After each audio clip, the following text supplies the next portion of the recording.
আসসালামু আলাইকুম রহমতুল্লাহি ওবরকাতুহু। সম্মানিত দর্শক, বিএনপির একটি নির্বাচনী ওয়াদা ছিল। তারা সারা দেশে ৫০ কোটি না কত কোটি গাছ রোপণ করবেন। তারপর ২০,০০০ কিলোমিটার খাল খনন করবে এবং ৫০ লাখ ফ্যামিলি কার্ড বিতরণ করবে দরিদ্র জনগোষ্ঠীর মধ্যে, এবং যারা প্রতি মাসে সরকার থেকে ২৫০০ টাকা করে ভাতা পাবে। তো নতুন সরকার ক্ষমতা আসার পর তোড়জোড় করে প্রাণত চেষ্টা করা হচ্ছে এই ফ্যামিলি কার্ড, খাল কাটা কর্মসূচি এই দুটোকে এগিয়ে আনার জন্য। ফ্যামিলি কার্ডটি এটি মূলত শেখ হাসিনা জমানাতে এটি চালু হয়েছিল। এখন সেই আগের কার্ডগুলো বহাল থাকবে কি থাকবে না এটা একটা প্রশ্ন। আর বিএনপি সরকার যে ফ্যামিলি কার্ড ৫০ লাখ লোককে দেবে, তারা কারা? বর্তমানে যারা সুযোগ সুবিধা পাচ্ছেন তারা, অথবা নতুন করে যারা এই কার্ড পাবেন তারা কি বিএনপি নেতাকর্মী কিনা, এ সকল নিয়ে প্রশ্ন উঠছে। যদি তাই হয়ে থাকে তাহলে আমি জানি না যে আসলে আওয়ামী লীগ জমানাতে কত কার্ড বিতরণ করা হয়েছিল।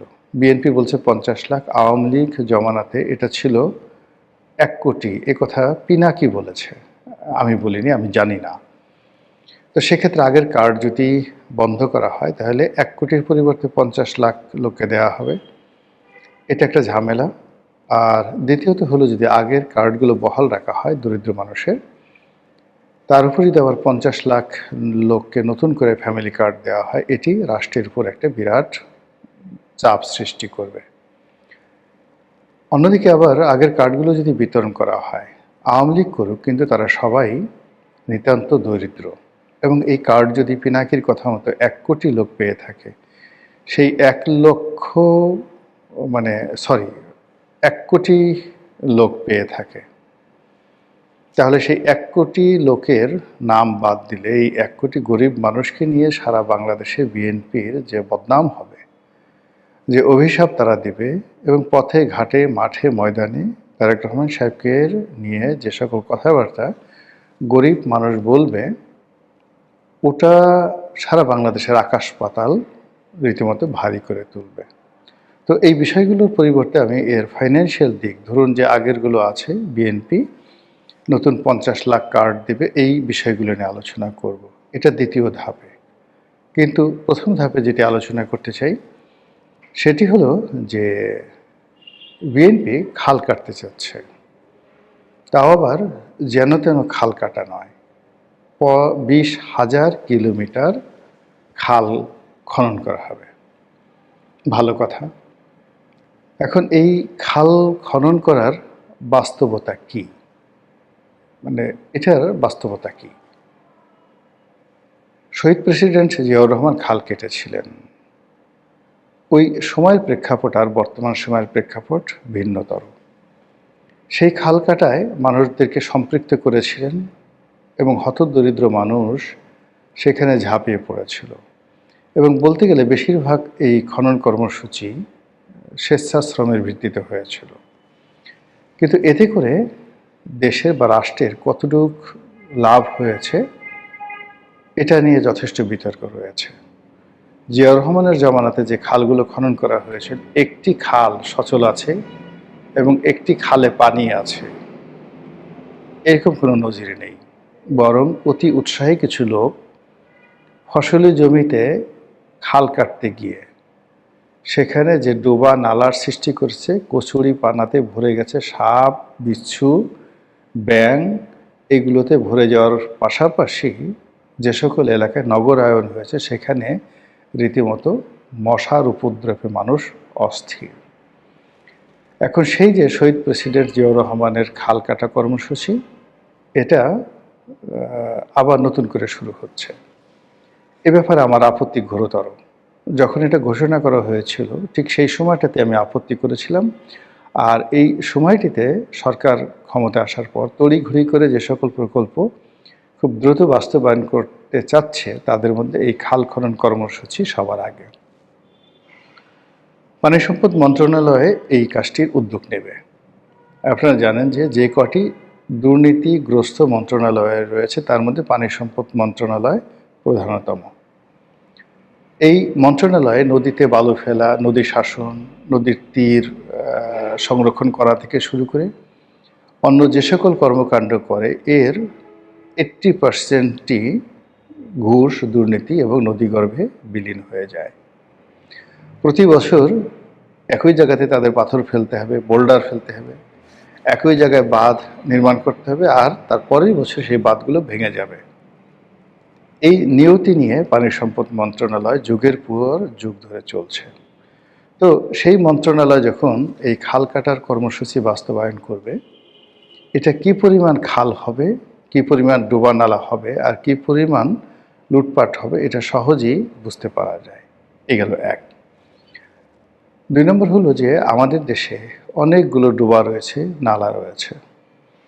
এগুলো যদি পরিষ্কার করা হয়, দক্ষিণ অঞ্চল বলেন অন্যান্য এলাকাতে বা ঢাকা শহরে যেগুলো রয়েছে, এগুলো যদি পরিষ্কার করা হয়, এখানে স্বচ্ছ পানির প্রবাহ ঠিক রাখা যায়, মশা মাছি নিধন হবে, এটা খুব ভালো একটা কাজ হবে।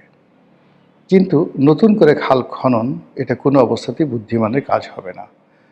ঢাকা শহরে অনেকগুলো যে খাল রয়েছে যেগুলো মূলত আবর্জনার খাল, বর্জ্যতে পরিপূর্ণ। এগুলো প্রাইভেট ভূমিতে রয়েছে, সরকারি ভূমিতে রয়েছে, পাড়া মহল্লায় রয়েছে, শহরে গঞ্জে গ্রামে রয়েছে।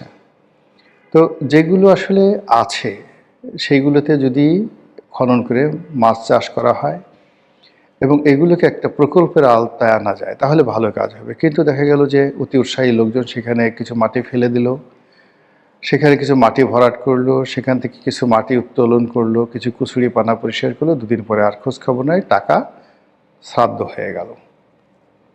এই খাল কাটা কর্মসূচির মাধ্যমে তারেক রহমান সাহেবের দুর্নাম বদনাম শুরু হবে। আবার এই খাল কাটার মাধ্যমে হাওয়া ভবন ফিরে আসবে এবং টাওয়া ভবন ফিরে আসবে। কাজেই এই খাল কাটার ব্যাপারে তাকে যথেষ্ট সতর্ক হতে হবে।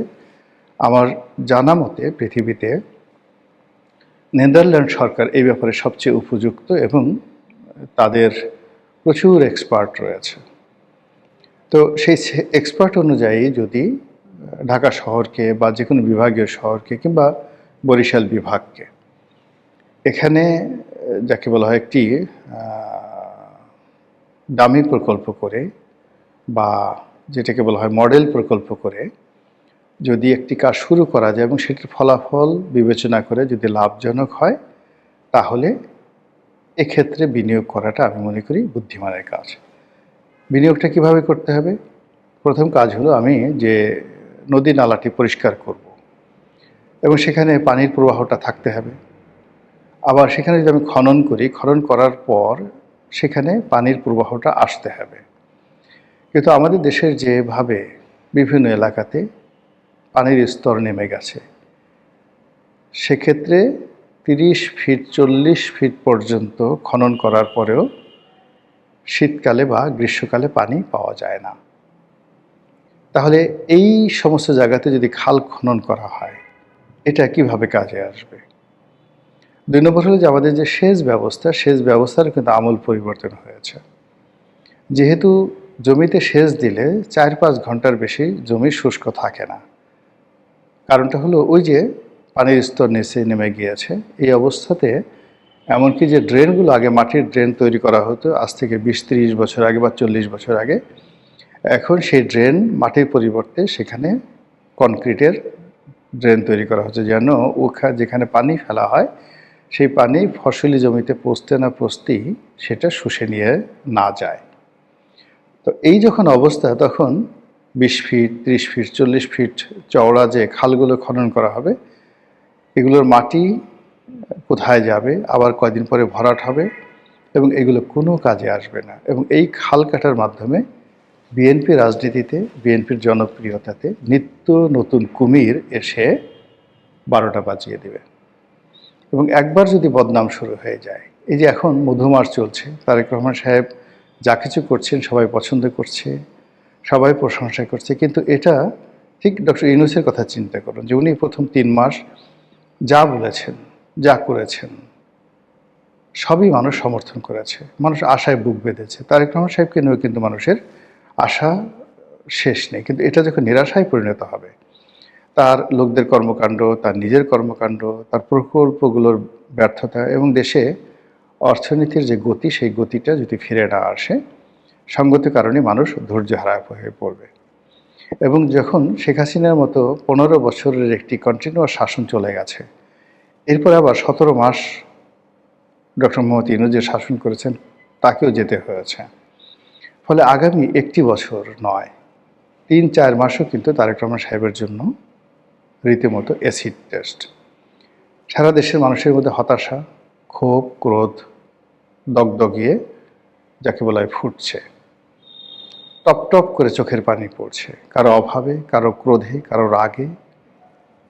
আজ আওয়ামী লীগের কথা চিন্তা করেন, জামাতের কথা চিন্তা করেন, এনসিপির কথা চিন্তা করেন, এবং একই সঙ্গে বিএনপির একটা বিরাট অংশ, যারা এই নির্বাচনে মনোনয়ন পাননি, যারা মন্ত্রী হননি, যারা এমপি হননি, যারা কমিটি থেকে বাদ পড়েছেন, যাদেরকে কমিটি থেকে বাদ দেওয়া হয়েছে, যাদেরকে দল থেকে দূরে তাড়িয়ে দেওয়া হয়েছে, অলমোস্ট 50%। কেবলমাত্র বিএনপির 50% লোকজন বিএনপির বিরুদ্ধে লেগে আছে এবং তারা চাচ্ছে বিএনপির ক্ষতি হোক। তার সঙ্গে যদি আওয়ামী লীগের লোক যুক্ত হয়, জামাতের লোক যুক্ত হয়, এবং জামাতের আমির অসুস্থ হয়ে পড়েছেন। বোঝার চেষ্টা করুন যে এই যে ইলেকশন, তারেক রহমান সাহেবের ক্ষমতা গ্রহণ, এটা তার উপর কী পরিমাণ মানসিক চাপ তৈরি করেছে। এনসিপির যারা লোকজন রয়েছেন তারাও রাগে ক্ষোভে ফুঁসছে। শুধুমাত্র একটা ওসিলা দরকার, এবং সেই ওসিলা যে কোনোভাবে, সেটা খাল কাটার মাধ্যমে হোক বা ফ্যামিলি কার্ডের মাধ্যমে হোক, শুরু হওয়া মাত্রই মানুষ হই হই রই রই করে রাস্তায় নেমে আসবে। কেউ একবার ভাববে না কোনটা ন্যায়, কোনটা অন্যায়, কোনটা সঠিক, কোনটা বেঠিক, কেউ একবার ভাববেন না। সুযোগ পাওয়ার সঙ্গে সঙ্গে কিন্তু মানুষ লাফিয়ে পড়ে যাবে। তো কাজেই এই যে আমাদের বাংলা সাহিত্যে যে প্রবাদ প্রবচন রয়েছে, খাল কেটে কুমির আনা, এখন যে অবস্থা হয়ে গেছে, এই খালে কুমির আসবে না। এই খালে এমনকি কোনো ওই পুঁটি মাছও আসবে না, কিন্তু এই খালে দুর্নীতির হাঙ্গর ঢুকে যাবে। কাজে এই দুর্নীতির হাঙ্গর থেকে যদি তারেক রহমান সাহেবকে বাঁচতে হয়, তাকে সব প্রকল্পগুলো ধীরে সুস্থে পরীক্ষামূলকভাবে চালু করতে হবে। যেটি বাস্তব, যেটি লাভজনক, সেটি কন্টিনিউ করবে, আর যেটি লাভজনক নয়, সেখান থেকে ফিরে আসাটাই বুদ্ধিমানের কাজ। আগে দেশ, আগে রাষ্ট্র, এরপর মানুষের জীবন। এখানে সমালোচনা কিংবা জেদাজেদি কিংবা আবেগ, এটা কখনোই রাষ্ট্রের এই দুর্বিষহ সময়, এই সময় প্রাধান্য দেওয়া উচিত নয়। মহান আল্লাহ আমাদের সবাইকে হেদায়েত দান করুন এবং হেফাজত করুন। আসসালামু আলাইকুম ওয়া রাহমাতুল্লাহি ওয়া বারাকাতুহু।